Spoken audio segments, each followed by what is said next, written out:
Okay, so let's get started with our proxy rig. This is my high resolution mesh. I'm going to put it on a layer temporarily. Call it body sub D3 LYR for layer. And I'm going to hide it. And then I'm going to drag the subdivision level 1 I exported from ZBrush into my scene. Okay. So if I turn this on, it should be perfectly superimposed over it, and it is. Okay, so let me put that on the layer 2, call it body sub D1 LYR, save. Okay, I have the proxy clothing on this layer. I'm just going to hide them for now so we can see what is happening. I'm also going to select the body and go Windows, General Editor, Namespace Editor. Select this body and strip its namespace. Delete, merge with root. And then just give it a temporary name, body sub D1 underscore. All right, so my next step now is to create my skin cage so I can get some quick skinning results, quick high quality skinning results. So I'm going to hide this subdivision 1 mesh, and I'm going to hide my controllers, which I can do by just hiding this motion system. Okay. And I'm going to hit the create button under deform option 2 for skin cage, this button right there. So I'm going to go create.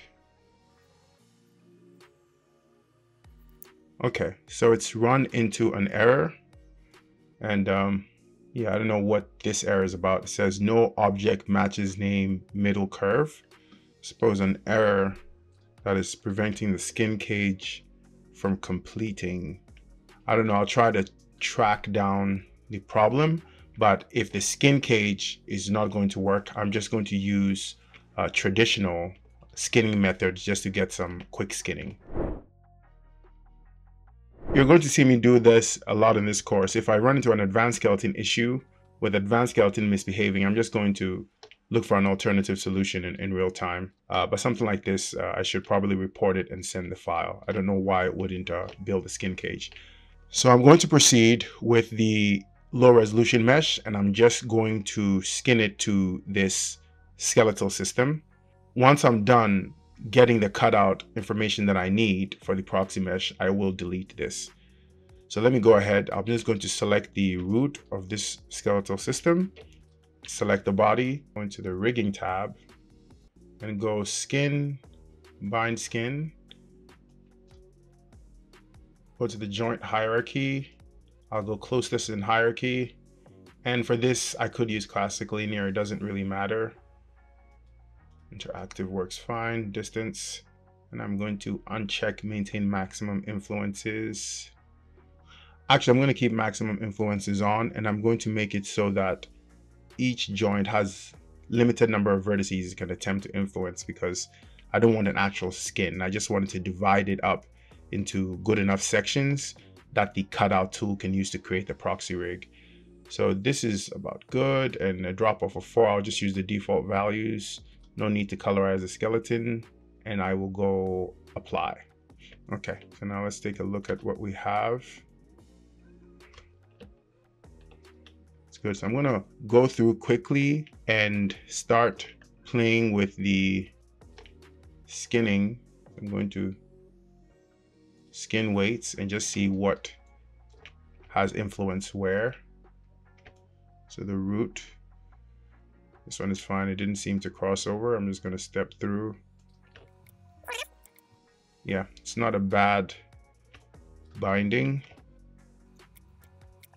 Toes, toe end should not really have any influence, so I will, let me select this geometry, isolate it.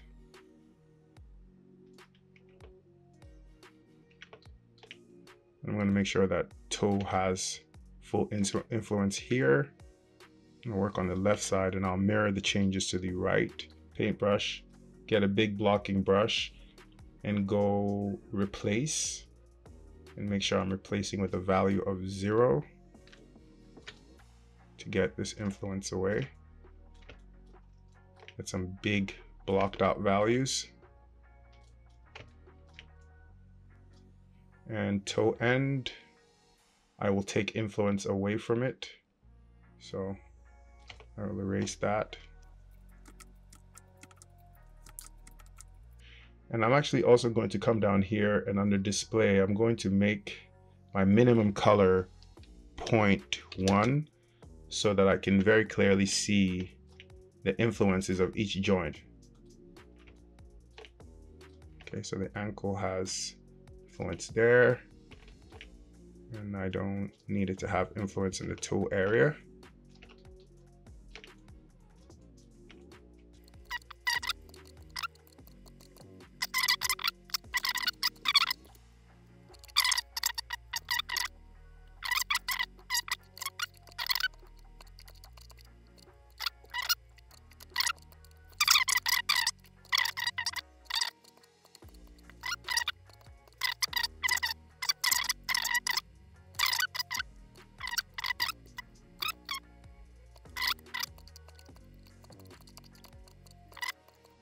If this haphazard painting is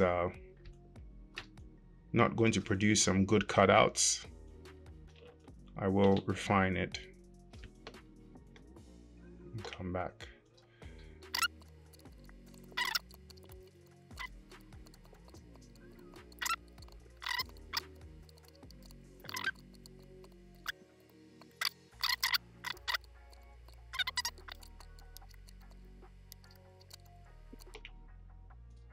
Okay, so I think that should suffice. And now just move to the fingers.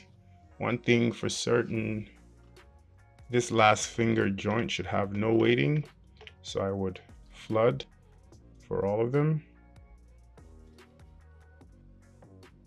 Flood with 0.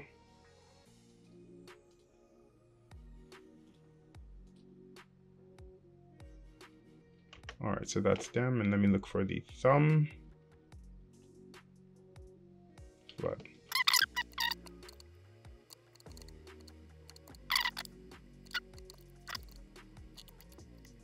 All right, let me run a mirror to get the weighting to the other side. The thing I like to do is, let me add this weight tool over there. Let me add mirror skin weights too.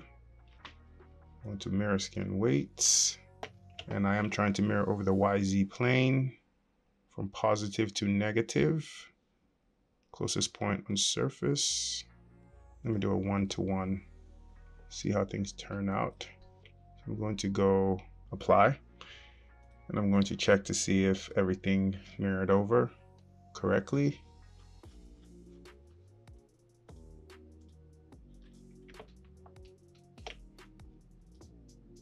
Go down. Yes, it looks like it all came through. Okay.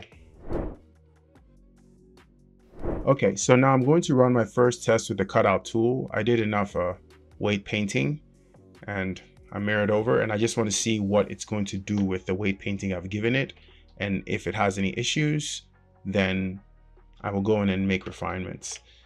I'm going to go down here to the skin cutup tool. And with this mesh selected, I'm going to go create.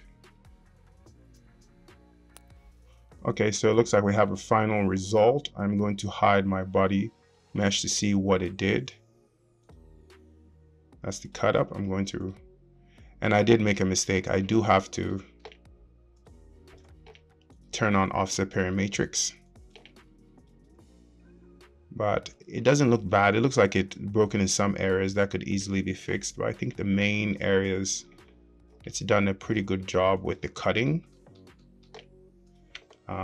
But as mentioned, this is the wrong approach because this is going to give me those traditional constraints. The head is not bad too. Has some weird spaces in between the ears. Also not bad. I might have to do some refinement. Yeah, and I think I wasn't supposed to paint to this joint. Yeah, it's not a nice clean cut up everywhere. So I am going to double back and fix the problematic areas.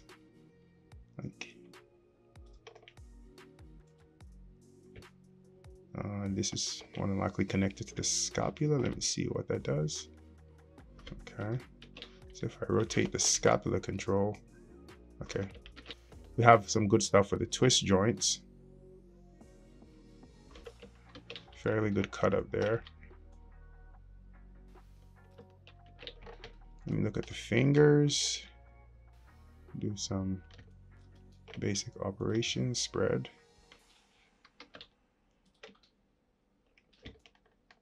Yeah, those ones actually turned out better than I thought. Yeah, the fingers are not so bad. But really, I have to do some refinements, which I would have had to do with the Skincage too. It wouldn't have given me a perfect cut up.